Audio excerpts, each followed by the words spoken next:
Alright, now that I've got it at the temperature, as you can clearly see from my time, it took a little bit over an hour to get it up to around 200 degrees.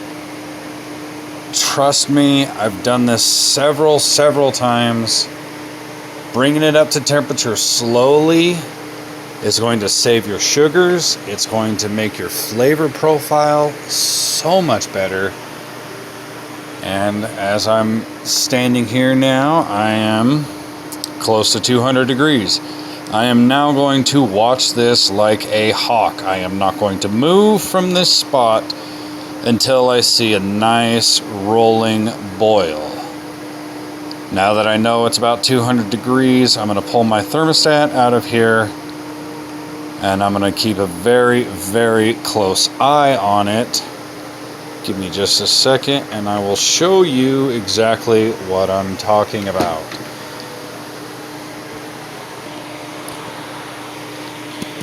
Alright, here we go. Now that it's gotten up to temperature, it's got a very slow rolling boil. Get this focus. There we go. Very low boil. Let it get up a little bit more. Again, the time. It takes a long time. Give it time. Don't be in a rush. This is a fun experience. Give it time. If you've only got a couple of hours to do something like this, don't even try it. You need a couple of hours to do the whole thing if you're going to do it right. Be right back when it reaches a full boil like what I'm looking for. And I'll show you what I'm talking about here in a second. Oh yeah, and while it's coming up to a boil like this, I'm going to be scraping the bottom of the pan and I'm going to keep stirring. You're going to spend a long time over this pot. A long time. But the more you stir it, the better off you're going to be. You're going to be aware if you're scorching. If you're scorching, drop the temperature down a little bit. As you can clearly see with my stove right here, I've only brought it up a little bit. Maybe half a number, if that. But I'm doing it slowly. Very slowly. Alright, now with the slow roaring boil, this is personally what I'm looking for. Some people might want a higher boil. This is what I'm looking for. I don't want it too violent. I want it very slow, mellow. Give those sugars and the flavors of all the grains that I'm using time to kind of mellow together. Now, I've got my hops. Already got my hops in the mucilin bag. Very easy. Now this point, I might, if I have to drop the phone and get this off the heat, because this will be where you hit a flash point. This might boil over when you put the hops in at this point right here. I'm going to kind of dunk it, get it nice and saturated. Nice and good in there. You notice I tie a knot in it too. I like to keep it concentrated because if you don't, it'll sometimes float up the entire sock here, and I feel like you get a better flavor profile when you do it this way. It's my own personal preference. Like I said, I've done roughly 100 batches or so. I've been doing this for 5 years. Now that I make my own beer, I can't stand store-bought beer anymore because I like what I make. And hold on, I gotta put this down.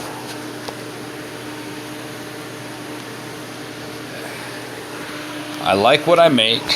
I love my flavor profiles. This oatmeal stout is tits with that little bit of extra honey to kind of boost the flavor on it. If you want to pause the video and check the recipe for the grains and stuff like that, you can. But this recipe is by far one of my favorites. I like a darker style beer. Some people don't. There are God, thousands of recipes. But this one I'm brewing right here is going to come out roughly about as dark as this one is. This is a chocolate milk stout. Sorry, white chocolate milk stout. It's one of my own recipes. Let me go grab something real quick. I'll show you what I'm talking about. I got a book full of recipes that's just phenomenal. Every single one I've ever made has been great. Now that I just dropped that in here, I'm going to start my 60-minute boil timer. Now that it's at a full boil, now I want to do my 60-minute timer.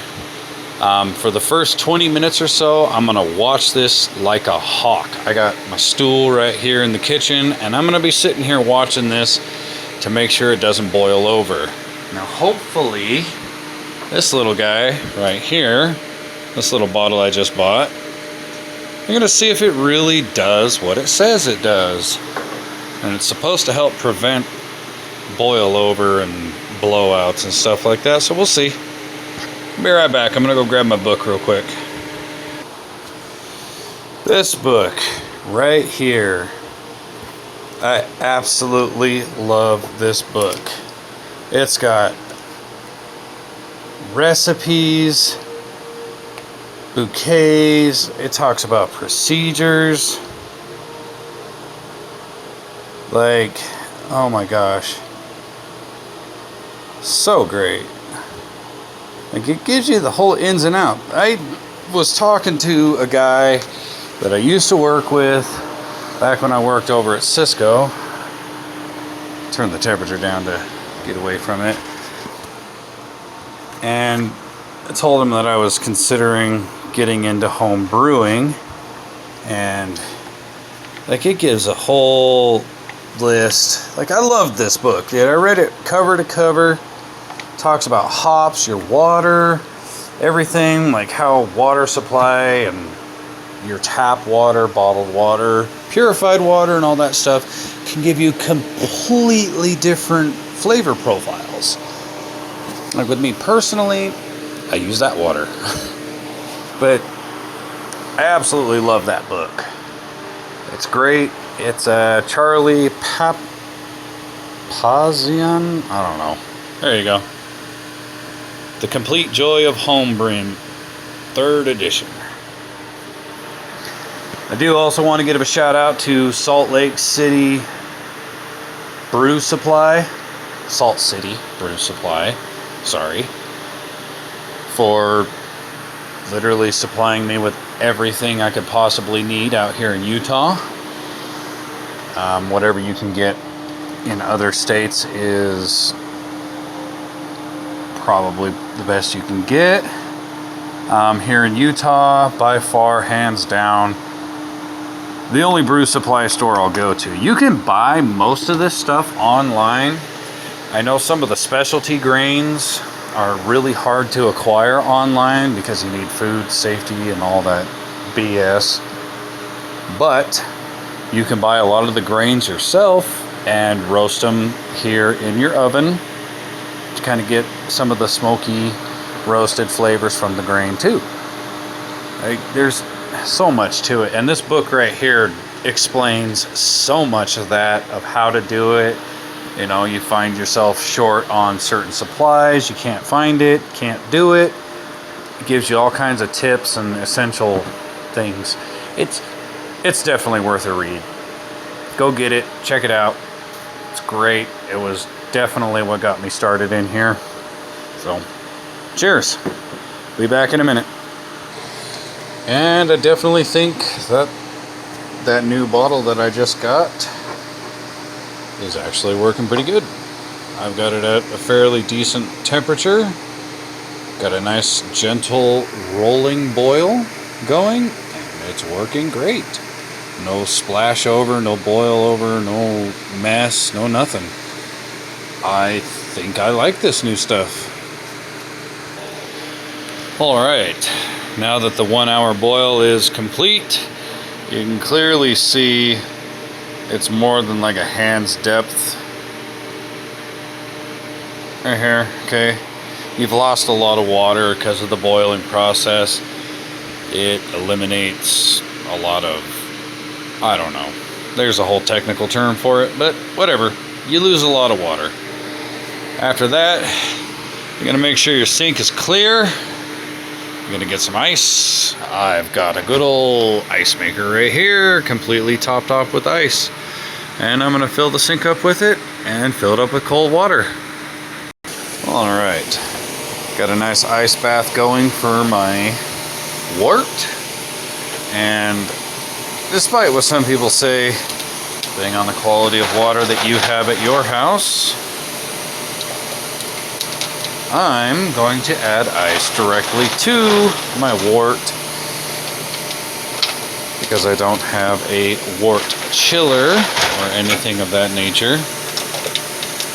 So I'm going to add ice directly into it. Some people will say this is a very bad idea. I, however, living out here in the Rocky Mountains and in the city that I actually live in,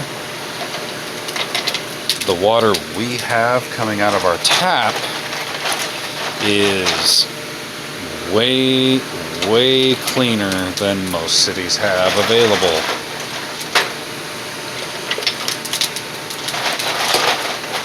Way better. So I'm gonna keep adding in a bunch of ice. Oh, Jesus. Try not to splash. This concentrated wort right now, as we look at it, is very sticky. Of course, it's full of sugar.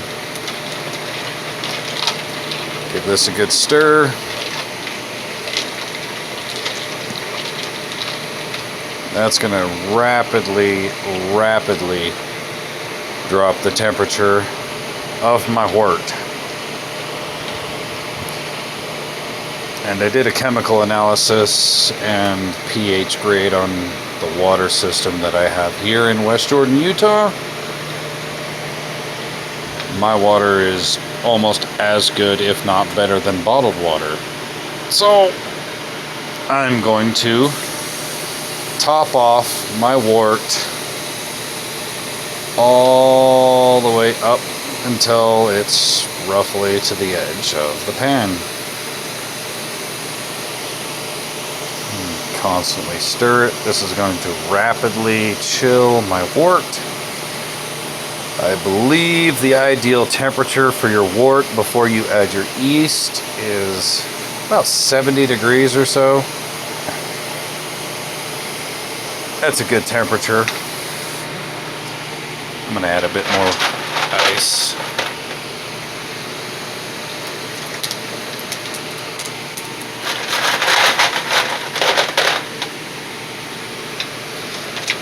Water analysis kits you can easily purchase online at Amazon. I'll see if I can find a link. Post it below the video here. Like I said, I'm no expert YouTube video producer. I'm just doing basic video that I can. Kind of put it out there. So now that I've got this in here, got it chilling. Now after I'm done with all of this, I'm still gonna probably add more water to it until I hit my 5-gallon mark in my jug. And then I will put it into the jug. This also is where this little doohickey comes into great play. Because now I want that water temperature to be below 80. I usually do it about 70 degrees. Usually do it about 70. So even with all that ice and water I added to it, it only dropped the temperature down to about run 10. So I'm going to let the water run slowly. I'm going to add some more water into ice into the sink because that's already melted. And I'll be back here in a minute.